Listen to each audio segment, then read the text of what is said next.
You see, now, how does a chaotic life come about? Let's say you have some people that you're looking up to. You may not be aware that you're looking up to them, but you feel like their advice really means something. Inside of your head, it feels like these people know what they're talking about. They seem to be better than me. They have the advices that I need to follow. They're a good role model. They're an example. And I'm not quite there yet, but they tell me how I should do things, how I should live my life. It could be your parents, it could be some person that you've idolized. You see, the problem is when you're doing that, it happens the most with your own parents. If you haven't noticed, when you're walking around and you're going about your life and you do your things that you think you're supposed to do, and you avoid the things that you think you're not supposed to do, then it's not really you that is leading your life. It's most probably the voices of your parents, of the people you've idolized in your head, that are kind of keeping you in control. They tell you you're doing good if you're doing this, and you're doing bad if you're doing this. And the thing is, you're being controlled by the voices of not you. And when that happens, you are always, there's always a danger that you could feel guilty about doing something you shouldn't do according to this and that person. And that very guilt then is kind of like a pain that you need to numb down. Now, to numb that pain down, you do the things that you don't want to do. Let's say, for example, you have a problem with smoking and you don't want to smoke, so there are like already two different fragments inside of your psyche. One part of you says, I actually would enjoy a life where I'm not smoking. Another part of you is like, but I have this pain inside of me that I need to numb down, and I don't know where this pain is coming from. Now, you have this pain because you feel like you're doing stuff that you shouldn't do. You're not a free person. You're waiting for someone to tell you that it's okay. Now, let's say, for example, you're smoking a cigarette. The criticism in your head, maybe some voice of a person that you're looking up to, is telling you you shouldn't smoke. Now, you're not just smoking a cigarette, but in your mind, it feels like you're smoking an evil cigarette. So it feels like there is a certain guilt that is attached to this act of smoking the cigarette, which then feeds the guilt that is causing you to smoke the cigarette in the first place. So, but when you're becoming watchful and non-reactive, you're just smoking the cigarette, and all of a sudden it loses its addictive quality. It's the same thing with overeating. When you're overeating, you have a certain pain. It's most probably guilt. Then you're overeating, trying to numb down that pain, but then you feel guilty and you have more reasons to overeat or do stuff that you really don't want to do. So you are basically reacting to the criticism in your mind that is causing guilt, and when you have that guilt, that is pain, you don't know how to handle that pain, then you're overreacting to that pain, and then you're doing stuff that you really don't want to do. And when you do those things, then you feel even more guilt, and then you keep doing it, and it's a repetitive cycle. So if you're not becoming watchful about your actions, and if you're not learning to become non-reactive, then you will continue to live that life that you're already living. Now, let's say that you are let me just think of an example. Let's say you are an anxious person. Now,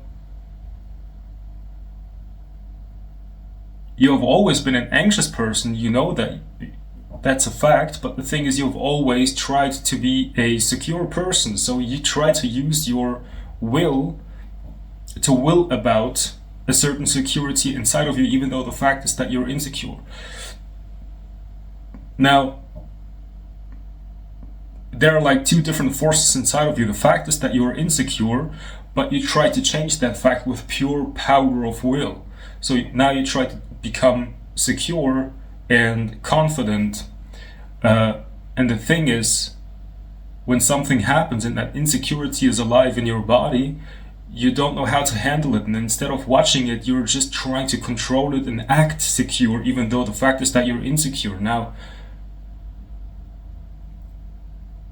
when you feel insecure, then you feel guilty, and then it kind of is reassuring you that you are indeed actually insecure, and then you believe that, and then you beat yourself up over it, and you feel like you're not doing it well, which then feeds the voice that tells you should beat yourself up even more, like, what is wrong with you? You should become more secure. And then you try even more and more and more, and then you suppress the fact of insecurity, and then maybe you even start to take drugs that help you act as if you are secure. The thing, you will always be in this repetitive cycle and stay insecure, and you will always try to fight yourself in order to, try and become secure. But the thing is, you will always be stuck in this cycle exactly because you're always reacting to your own insecurity and always trying to fight the insecurity by trying to act as if you are secure. It's just an example, by the way. So how can you actually overcome that insecurity? It only happens by watching it and not judging it. So when there is a certain fear inside of you, and most people have it already when they wake up in the morning. I had this. When I heard my alarm clock, automatically there was fear. I did not overcome this fear by taking ashwagandha.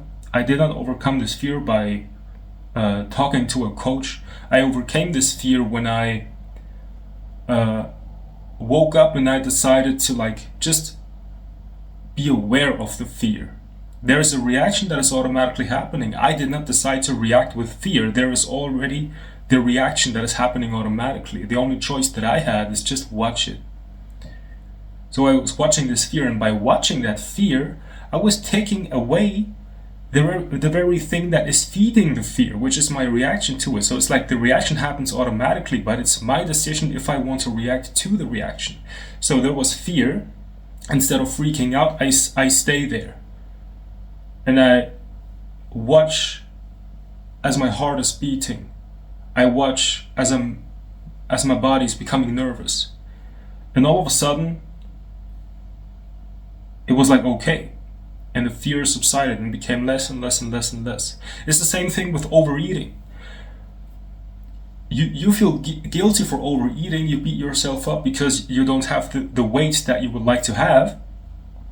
And then you're eating and you feel guilty, and that guilt is feeding the pain that you are trying to suppress by eating. Now, you cannot actually change that situation with pure force of will. You have to observe in yourself and not react to the feeling, and then when there's a certain lust for food, and it's not hunger, and you watch your body as it's going to the kitchen and it's taking some snacks, and you simply watch as you are eating it. You simply stay watchful, but you don't judge what's happening. You also don't control what's happening. When the body says, but I really want to eat now, you would normally eat right now, then go and eat. Don't try to suppress that movement. Just go with the flow and just observe, and you will see how the body will no longer find satisfaction in that food, because it's like you're shining the light of your consciousness onto the darkness that you're trying to suppress. Now, when it's in the light, it doesn't get numbed down, but it actually comes forth, and it's like that pain, that guilt that you're trying to stuff down, that you're trying to swipe under the carpet, you will become aware of that pain. Now, when you're becoming aware of that pain, it's like you're not suppressing it anymore. Here's the thing. You don't have to suppress it anymore. You're willing now to actually face the pain that you're trying to swipe under the carpet by doing all these things that you don't want to do, actually. Now, when you're aware of it, and you're no longer afraid to be aware of it, then there's no reason anymore to numb it down. And by being aware of it, you actually overcome it, not by doing anything, but your brain and nervous system simply learns that this feeling is not dangerous, and therefore it's just deleting the pathways in your brain that is causing that pain. You see? So there's no reason to actually be afraid of anything, because you teach your nervous system by watching that you don't have to react to this feeling with this behavior, or you don't have to react to this person's attitude towards you with this anxiety. just by simply learning to not react. And you cannot force yourself to not react because reaction is happening automatically. But when there is a reaction happening in the body, simply watch that. And as you are watching it, you're already doing everything you can. And it doesn't mean that you have to concentrate, or just learn to observe, and also learn that observation doesn't mean that you need an observer.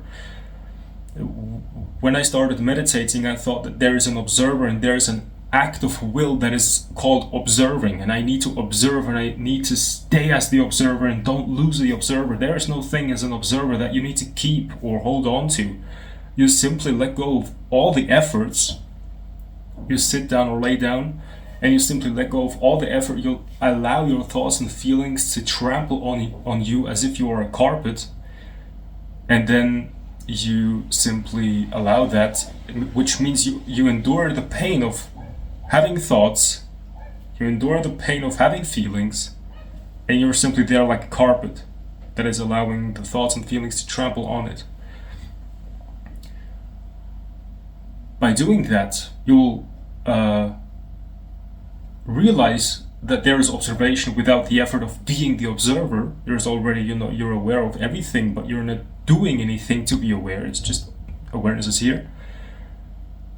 And also you will see that this is a state in which you're not reacting. You are just totally surrendering to what's happening. You're not fighting against your thoughts and feelings. You're totally surrendering. And by doing that, you don't give it power anymore.